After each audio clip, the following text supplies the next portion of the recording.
Dane Danger. Dude. He has emerged as, frankly, lately, the way he's playing, he's been one of the best big guys in the entire country. But, Rice is feisty. Rice was feisty in both games with Memphis this year. They tied the game at 70 with a couple minutes to go. Petty Hardaway called a timeout, and then Dane Danger basically just said, we're not losing this game. Couple blocks, key rebound, dunk, fast break layup, an assist. Yeah, man, he just did it all. Career high 25 points for him, and the Tigers, with the win, improved to 23-5 overall. Kind of maintain that hold at the top of the AAC. I believe they have, is it a game and a half? They have one game heading into Sunday at UAB, and that is kind of the last real serious test of the regular season. And for all intents and purposes, I think if they win on Sunday, there's a schedule right there. Just 3 games left in the regular season. It is wild with how this season has flown by. But in Birmingham on Sunday, weird last week. Then they go straight to San Antonio for a game on Tuesday against UTSA. And then regular season finale back here next Friday night against USF. They really stack them in there in the end. Yeah. I feel like the past couple weeks, not just with Memphis, but I feel like a lot of teams, they've had like this week off, like a whole week basically off, and then it comes back and you're pedal to the metal here down the stretch. I think we talked to Penny about it on the show on Monday. He said, thinks it's a TV deal. I kind of like the Friday finale. It's a lot. Because, like I said, they're going Birmingham. I imagine they'll go to Birmingham tomorrow. And then game Sunday, straight to San Antonio. And then back here for the Friday night game. So, yeah, Tigers 13-2 in conference play. They have a game lead over North Texas and UAB, who both of them have kind of hung around a little bit. But obviously Memphis going for the first regular season conference championship under Petty Hardaway. And that's something he said. He said it the other night. Like, he hasn't had one yet. Obviously, they won. Still hard to believe. The conference. It is. Yeah, especially some of the teams they've had. Yeah. Obviously, they won the conference tournament a couple years ago, but they have never won the regular season AAC championship. And he said, that's something that he's going after. So, looking ahead to Sunday, obviously, that environment in Birmingham is probably going to be pretty rowdy, about as rowdy as I imagine any game there has been this year. You have girlfriend's graduated from. Yeah, UAB. Go Blazers. UAB. Keep it on the hush, though. Keep it on the down. Have you been to a game there? No, I've been to a football game. Yeah. I've never been to a basketball game there. Their gym is very, again, like Memphis, where Memphis plays compared to everyone else in the Americans, like not even a contest. But yeah, they got a nice football stadium. I was gonna say Andy Kennedy's. They've been hot though. I mean, they started off the season horrifically. Yeah, I mean, they really were bad. so bad to start the year, and I think a lot of people around the American wrote them off. I know I kind of did. I was like, they're gone to the wind. Oh, they're that's never going to hear from them again. losses. Yeah, early on, and then they just really kind of just found their stride. Typical Andy Kennedy teams in terms of what he's been at UAB. Yep. This is kind of what he's done. He's just always hung around. I mean, you remember last year, what'd they go into the conference tournament as? 4 seed, something like that? 3? That was one of my best gambling calls You ever. said it for the week before. I was like, I like that because they were like plus 2,200 going to conference tournament. I was like, I kind of like that because I was impressed with the way they played Memphis last year. And obviously, that Memphis team last year just fell apart at the seams when UAB played them, among other games. But, yeah, I was going to say, Andy Kennedy, if you've been to a UAB football game, Andy Kennedy, much better at his job than Trent Dilfer is. Trent Dilfer is at his. Second matchup this season between the two teams. Now, we all remember January. I mean, Memphis, probably their most impressive performance in conference play, just absolutely put it on the Blazers, 100-77. And the way Andy Kennedy talked after that game really stood out to me because he said something to the effect of, we could have played our best today, and it probably would not have mattered with how they played. So I know Memphis fans, in nearly 3 years here, I've gotten to figure out kind of the psychology and mindset of Memphis basketball fans, Memphis sports fans in general. I know they're nervous about this one, and I get it. It's one of the tougher road environments. You're going against a hot team right behind you in the conference standings. Nothing about UAB should scare you if you're Memphis. With the way that they put it on them last month, man, go there, play your game, and you should whoop them. It's easier said than done, but if they're as locked in for this one as they were that game, and I think they will be, because now you've got a chance to prove wrong, to really officially prove wrong. all the coaches that picked UAB to win the conference in the preseason, Yep. You can put the nail in the coffin by Right beating now. them on Sunday. Yeah. And, they said they were subtle about it. I think it was PJ Haggerty. PJ's hilarious. Like, PJ, is just so subtly, unintentionally funny, in press conferences and whatnot. They asked about it if it was personal after the first game. He was like, oh, yeah, it wasn't really that personal. It might have been a little personal. And now we've got, if you remember, after last game, we've got beef between Dane Danger and Yaxel Lundeborg I do remember for this. UAB. Yes. Because Dane said, not once, Dane said it twice. Dane said it in his radio interview post-game with my guy Dave Voloshin, and also in the press conference, that he didn't know Yaxel was the preseason player of the year in the conference, and basically said, I just didn't see it with him. Said, good player, didn't see it. Yaxel retweeted a quote and said something to the effect of, congrats on the best game of your career, bro. I'll be seeing you. Ooh, to which Dane retweeted, bet. So, I mean, the automatic response. Bet. I mean, Dane had When in doubt. Dane had his number in that game. Dane dunked all over Yaxel. Pretty disrespectful fast trying to pull up Dane's numbers from that game. Yeah, I mean, Dane dominated that game. 21 points, 10 of 12 shooting, 8 rebounds. I mean, it's kind of been part I mean, you could look at that game as almost as the point to where he really took that step forward. I mean, the biggest thing with a lot of these guys, especially the ones that transfer, is confidence, right? You're trying to find your footing in a new offense, a new system. I think that was the game for him. It really turned things around because since then, he's been plugged in that starting lineup now all the time now, and he's just, I don't know, he's just putting up great numbers, man. He's been so solid in the middle. Dane has unquestionably, that's funny because I sat down with him, did a feature with him for the Penny Hardaway show, and he really is all about team. And remember at the start of the season, he was kind of the super six man off the bench. Moussa Cisse was in the starting line for his defense, and Dane was pretty adamant with me, and I believed him. He was like, I'm cool with whatever role. I've got no jealousy. I've got no envy of anyone. Whatever it takes to win. And keep in mind, of all the guys on the team, him along with Tyrese Hunter, Dane was on the Baylor team that won the national championship. He was redshirting as a freshman. He was hurt, so he didn't play. But he saw it up close and personal, what it takes. And he was on those Illinois teams last couple of years who, I mean, you guys remember Illinois last year. I think Illinois last year, if they didn't run to UConn in the Elite Eight, pretty good chance they're in the Final Four. Yeah, they were a dangerous team. They were a great team last year. So I believe that he's cool with whatever it takes. But there is also no doubt about it. He has been empowered in some way being inserted into the starting line because his play has just gone to another couple of levels since that happened. And I mean, man, when he's cooking the way he's been, it just makes him so dangerous because you've got this threat inside in the post where, I mean, Dane's hitting you with post moves and hook shots and you just can't really, he's so physical and strong. But you bring bodies at him, guess what? He's kicking it out because he's a very adequate passer. Kick it out to Haggerty, Hunter, Rogers, whoever it might be. So, well, and I remember you put out a tweet yesterday, or maybe it was 2 days ago, talking about Jourdain's big game. Yeah, he's been playing a lot better lately. And I think that directly has to do with Danger playing the way he is. Yeah, I agree. If you have a big man who's catching the ball at the elbow and a double team comes, that swing pass down low is going to be wide open. In the dunker spot, yeah. Yeah, and if that's not there, swing it to the other corner. Yeah. Kobe Rogers is wide open. You know what I mean? So him commanding that attention helps take some of the pressure off Jourdain, I think, and it really helps those guards, especially because I think earlier in the year, Haggerty was doing so much. Yeah. And I think a lot of it played so much, and a lot of it fell on his shoulders to late games, tie games, they're down, clear it out, he's got to go to work. Yeah. I think distinctly to that. Which you could still do, but yes. Exactly, but now you just have someone else that you can really trust down the stretch. I really think back to that Arkansas State game, and you think Dane wasn't where he was. Nope.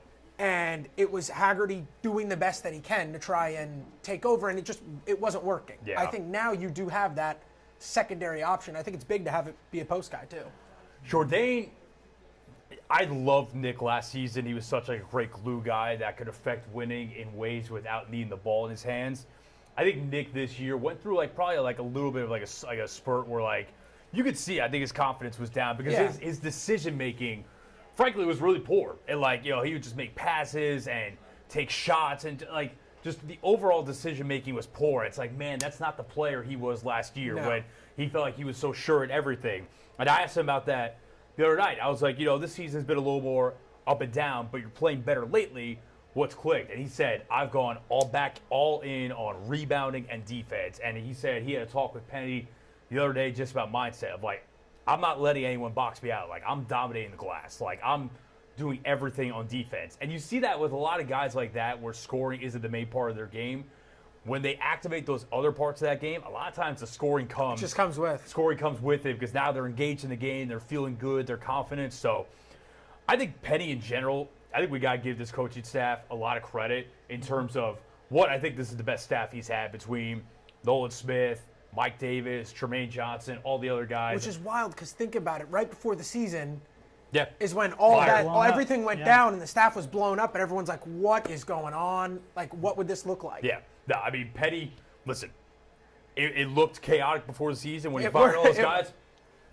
But we said, it was right. We said if they win, no one's going to care. Nope. And it was clearly the right decision. Yep. With all due respect to Faraji and Rick Stansberry and Jamie Rosser, all good guys. But Penny said, need a little bit more.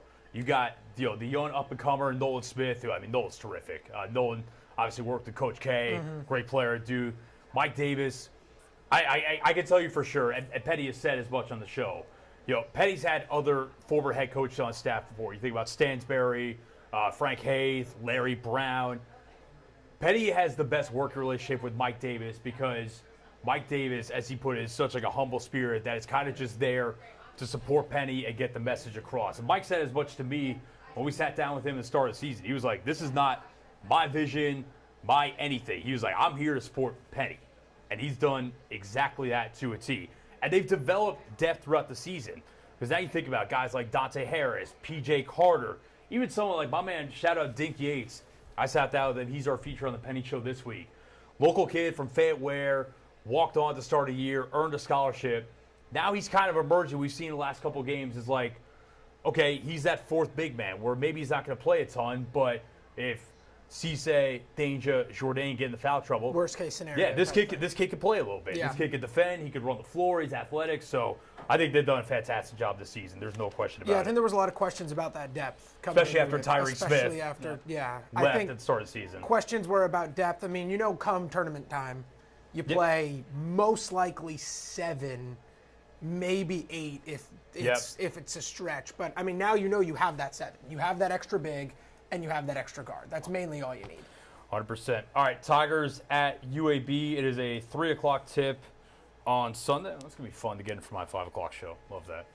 Always love that. All right, a lot of football talk, and we got a little bit of time left. So we're going to take one more 30-second break and be right back on Fast 5 Sports. Stick with us. Go fast, keep going. Go fast, keep going. Go fast, keep going. Go fast, keep going. Go fast, keep going. Go fast, keep going.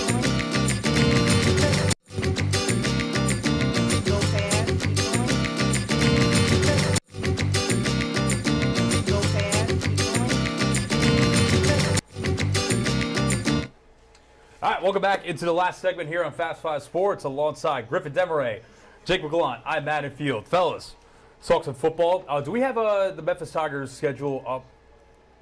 Because they just... Let me grab it. Yeah, okay. Let me grab it. We'll circle back to that. Man, big news dropping NFL today. Obviously, it's Combine Week. A shout-out Seth Hennigan and Rock Taylor. They are in Indianapolis. First set of Tigers to be invited to the Combine since Calvin Austin and Doc over there? No, I forgot if it was just Calvin Austin or not. But really excited to see, obviously. I think you were anchoring the weekend of the Senior Bowl when Seth threw a game-winning touchdown. It's been cool to see his stock kind of rise a little bit. Yeah, I mean, it's going to be interesting to see when or if there's the run on quarterbacks. Yeah. How many go in the a weak first class. round? In a fairly weak class, how many go in the first round?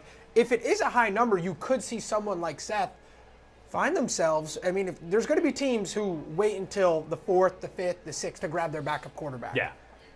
If a guy like Jackson Dart ends up going in the first round, that opens the door big time for a guy like Seth Hennigan to really move up, because I think Seth is about the 5th, 6th quarterback in this class. I mean, he's right kind of on that line. He's put himself in that really discussion. put himself up there. I think it's, to me, this class is probably, again, it's not a great quarterback class. But It's Cam and Shedeur. You got Cam and Shedeur. Man, I think Jackson Dart's going in the first round. I think he's the 3rd quarterback. It would be weird for only 2 quarterbacks to go first round. I think someone's going to talk themselves into him. And to be honest with the way You could talk me into it, man, any day of the week. I could see Jackson being a good quarterback in the NFL. I mean, there's going to be questions about, the offense at Ole Miss gives him a lot of easy buttons and whatnot, but he can play. I love his ball placement. I know he's not the most rocket arm quarterback in the world, but I think he's smart. I think he's mobile. You don't always need a rocket arm quarterback to win a Super Bowl. 100%. Jalen Hurts, though. Jalen Hurts can run. I don't know. But, Some people say he can't throw, so it's okay.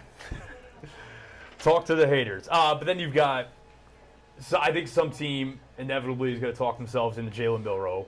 So I can't see it. Head scratching one. Someone will. Someone will. I can't see it, but someone will. And then you've got all these other guys. After Milroe, it's Ewers. What's the guy's name? Tyler Show, who's like 25 years old out of Louisville. Yeah, Gabriel. Who else is in that cluster? There's another one in that cluster that I'm not thinking of. But yeah, it's just all those. It's just a whole bunch of them together. It's a whole bunch of guys who have been in college for a long time, honestly. It's a lot of guys who are 5th-year seniors, 4th-year seniors, who, again, just kind of going to the next level. But you could see, I think after that Senior Bowl, Seth really, I think, put himself in front of guys like maybe Gabriel, maybe even Riley Leonard. Like, I think he put himself in front of guys like that. So, I mean, there's a world in which he goes 5th, 6th round. I mean, that's a big deal. I think Seth, I saw a quote from Seth at the Combine today. He said, "I'm experienced, but I am also young," which is important because he played 4 years and he started as a true freshman. So he's not 23, 24 years old. I think at the very least, that kid, and I've talked with Seth many times over the last couple of years. He's probably the Memphis athlete I've gotten to know maybe as well as any in my time here. That kid is a football junkie, obviously a coach's kid. Someone is going to want him in their quarterback room at the very least because he has got it up here. Like, he knows the game really well. I heard on a broadcast, I think it was during the win over Tulane. I had never even heard Ryan Silverfield say this. Apparently Ryan Silverfield says Hennigan's football acumen and IQ is on par with Matthew Stafford. Ironically, we're going to hit on him in just a second. Good transition there. But obviously Seth is not as physically gifted as Matthew Stafford. Yeah. That goes without saying. But to put him in that same conversation as far as football IQ, that's pretty lofty. It is. And Ryan, you can say whatever you want about Ryan. Ryan's been around a lot of football and been around a lot of quarterbacks. By the way, he was also around Brett Favre in Minnesota for a little bit as well. So the guy knows what he's talking about. Right, 100%. When he says that, it's not just fluff. Right. So, I think Seth will go. He's probably a day 3 quarterback. Yeah. That's fine. Just get in the room, man. Get in the room. I mean, there's a lot worse backup quarterbacks in the NFL. No, 100%. There's a lot of teams that need them. 100%. And some that may think, well, we're not sure about our guy. Let us grab someone late. Yeah. And the opportunity could open. On that note, easy transition. Team that is apparently now short of their guy. The Los Angeles Rams are sure they are bringing Matthew Stafford back. That news breaking earlier this morning after discussions of, he might leave. The Raiders are interested. The Giants are interested. So head-scratching. I got into a back and forth with someone on Twitter last night. Apparently I was obtuse for bringing up. He said Stafford's injury prone. I was like, well, he's played in 15-plus games, 3 of his 4 years with the Rams. He would have played all 17 this year if they didn't rest their stars in Week 18. But he's injury prone. And apparently I was obtuse for pointing that out. To me, here's my whole thing when I evaluate that situation. That team was closer than anyone to beating your team in the playoffs this past year. Yeah. Now, obviously, snow game, you could say you won. At the end of the day, they were a couple plays away from knocking off the Eagles in Philadelphia. That roster is young. They have done a great job the last couple years with not a ton of draft capital, but they've capitalized on the picks that they've made. Back end, day 2, day 3 guys, and then they get a first round pick this year. It turns into Jared Verse. Jared Verse, defensive rookie of the year. Also picked Braden Fisk, who was his teammate at Florida State. He looks like a hit as well. Obviously Puka Nacua, 5th round pick who just immediately became one of the best receivers in the NFL. Yeah. So this team has done yeoman's work with not a ton of draft capital. This year they have more draft capital than they've had in a while. They already have a lot of young talent on the roster. To me, now Matthew Stafford's back, they could absolutely be in the Super Bowl next year. I mean, it's as simple as you look at the Rams. They're a win now. They're a win now Right. team. Right. So why would you move off Right. from a quarterback who's probably top 7, 8 quarterback in the NFL? Yeah, I and- understand financially, you're not sure about a commitment to a 30. How old is he? 37, 36? He's 37. I don't know. Again, the questions are, you really want to commit. That's what's going to be interesting about this is the number. Where do they land at? Because it's been talked. I think 50's been talked about. I think they said he took a little bit less than he originally wanted, but yeah. Because, I mean, there is the hesitant from that angle. You're going to pay a 37-year-old $50 million. Like, that's, when you say it out loud, there is When's that ever gone poorly? Yeah, when has that ever gone? That's never gone wrong, Yeah, right? I never understood the conversation about moving on from Stafford. I really liked where that team was. They got really hot at the end of the year last year. So, it didn't really make sense to part with him. Mm-hmm. They're probably going to move on from Cooper Kupp, and they're going to have to cut him. They're definitely moving. they're definitely But I don't think they're going to find a trade partner for him because that's the weirdest thing to me when teams make it known that they're going to trade a guy, especially in the NFL. Because now no one's going to trade for him. They're just going to wait for him to be cut and try to get him that way. Especially, Cooper Kupp didn't play his best ball at the end of the season. So that'll hurt the cap situation a little bit. And guess what? I trust that team to go find a wide receiver, number two wide receiver. Oh, yeah. They might have a number 2 wide receiver already on the roster. Someone like, DeMarcus Robinson. Robinson wasn't bad, Yeah. especially in the end of the playoffs. Yeah. And, I could see them maybe. I don't know if they're going to fall to them. Man, if they get in on the Tyler Warren or Colston Loveland in the first round, a really good tight end like that, or I don't know if you guys know the name yet, Harold Fannin Jr. out of Bowling Green. Oh, my God, he's beast. so good. He's a dude. beast. He's so one good. of those guys. Yeah, to me, there was discussion about Rodgers, which, okay, like, if you kept Rodgers healthy, could the Rams win with him? Maybe. Is Rodgers as good as Stafford right now? No. Also, Rodgers is a shorter-term commitment, you would assume, than Stafford. I don't get that. And then most laughable smoke was, oh, they really like Jimmy G. No, they don't. No, they don't. Jimmy G stinks. No, they don't. They do not like. If they would have moved on, if team blank them picks from a couple years ago decided we don't want to pay Matthew Stafford, even though we have a win now roster, we're gonna roll with Jimmy Garoppolo so that we can reset our quarterback position, I would have lost a ton of respect for Les Snead, Sean McVay, all of them. Yeah, I mean, I was confused with the teams interested, too, because it's a 37-year-old quarterback. You're going to pay $50 million. What are the Giants doing? Talking about paying a 37. And then now they're talking about getting Rodgers to, like, what? Well, Daboll and Shane, Joe Shane, Like, Daboll and Joe Shane need to save their jobs. That's their interest. That's not saving, in my opinion, that is not saving your job.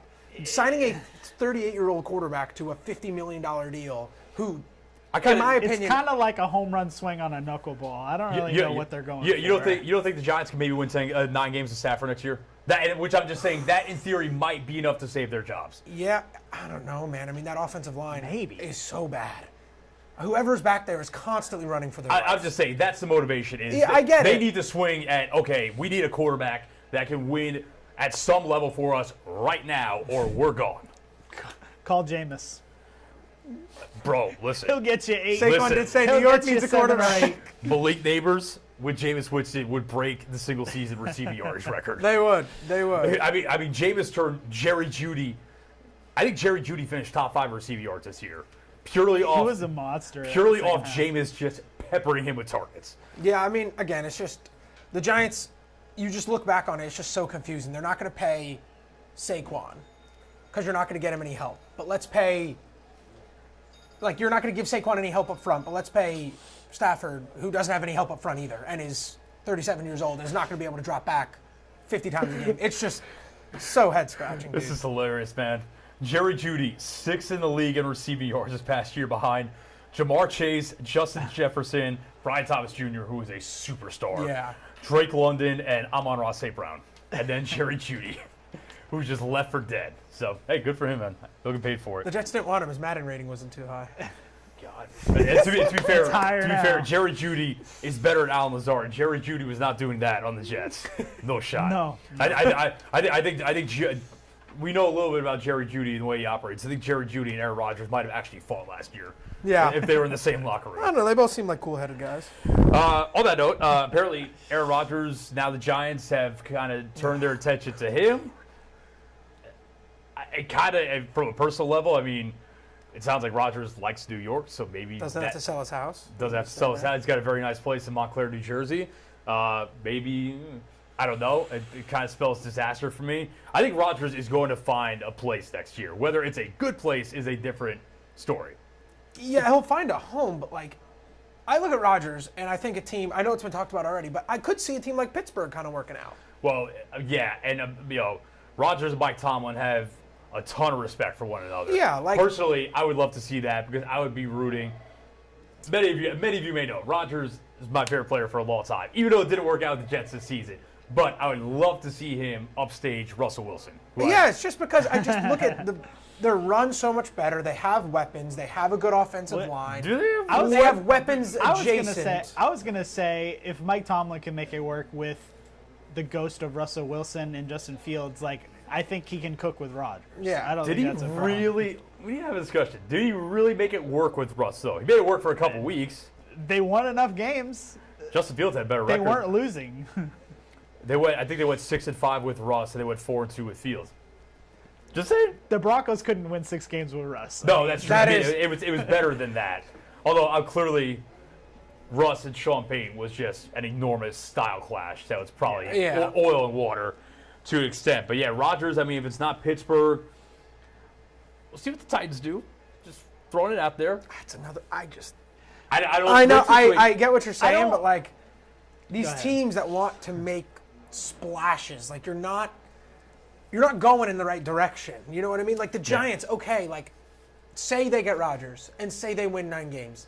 How is that at all advancing you to the goal of probably winning not. a Super Bowl? Probably not. No. You're in the it's goal not. is to win Unless the you hit Super on the Bowl. draft, yeah. Yeah, the goal is to win the Super Bowl. So like signing a 50 or 38-year, I was about to say 50-year-old quarterback, $50 million 38-year-old They're quarterback. signing Like it's far. just No, I don't think Rodgers is going to make that kind of money this year. I think. Yeah, what do you No, make, it'd 35? Probably be a Yeah, light. yeah. I think he's going to take a pay cut. So. Yeah, it's got to be a team that thinks they can win it now, like Yes. the Jets 2 years ago.